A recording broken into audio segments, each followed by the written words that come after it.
Most people think money is math. Like, if you learn the right formula, you win. But the biggest money wins come from behavior, and two real people prove it. One simple, one brilliant, a janitor, and a Harvard executive. Here's the trap. We want money to work like physics. Do X, get Y, every time. But real-life money isn't physics. It's psychology. It's fear when prices drop, greed when things are booming, ego when you want to look successful, impatience when progress feels slow. That's why soft skills matter more than people think. And by soft skills, I mean this: how you act under pressure, not what you know, what you do when your emotions show up.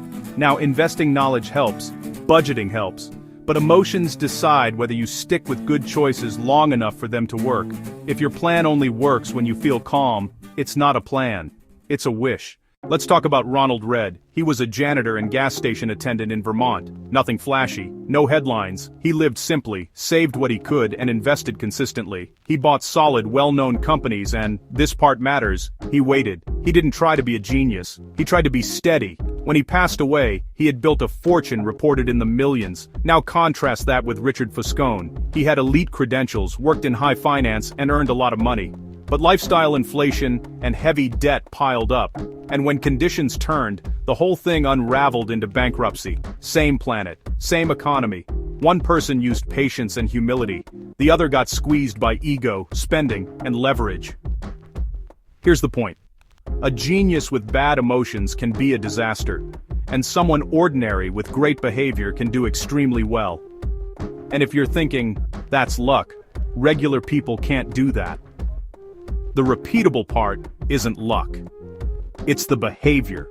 Live below your means, stay patient, and avoid ego spending. Behavior number one is patience, because patience is what powers compounding. Compounding just means small gains stacking over time, not once, over and over. And the biggest force isn't crazy returns, it's time, a simple way to see it. Warren Buffett has often been used as an example of this idea, that a large portion of his wealth came later in life, after decades of staying invested. Translation: the real advantage is not brilliance, it's staying in the game. Think of it like snow in winter.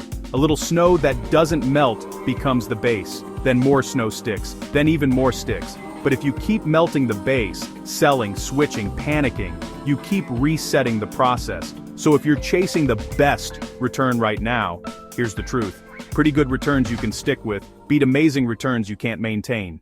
Behavior number two is survival mode, because getting money and keeping money are different skills. Getting money often rewards optimism and risk-taking, but keeping money rewards caution. It's about avoiding wipeouts. Picture an oak tree. Planting it is one thing, but surviving storms for decades is the real challenge. Markets, careers, and businesses all have storms. And one big mistake can erase years of progress, especially if debt is involved. There's a famous cautionary tale people use here. Trader Jesse Livermore. He had periods of massive wins, then later lost it all after taking risks that went too far. The lesson isn't about trading, it's about the danger of bets that can end the game. If you're thinking, if I'm smart, I can always earn it back. Maybe. But survival is a separate skill.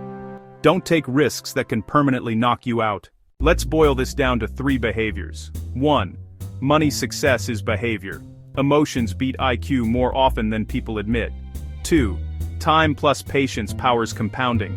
Aim for pretty good strategies you can actually stick with. 3.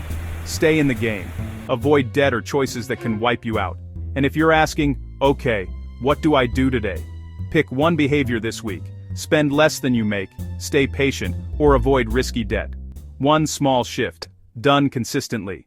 If you want the next step, watch our video. Wealth is what you don't see. It'll change how you think about spending and real wealth. Or watch, compounding isn't magic, it's time for a deeper breakdown. Quick action for this week. Pick one pressure spend, something you buy to feel better or look better.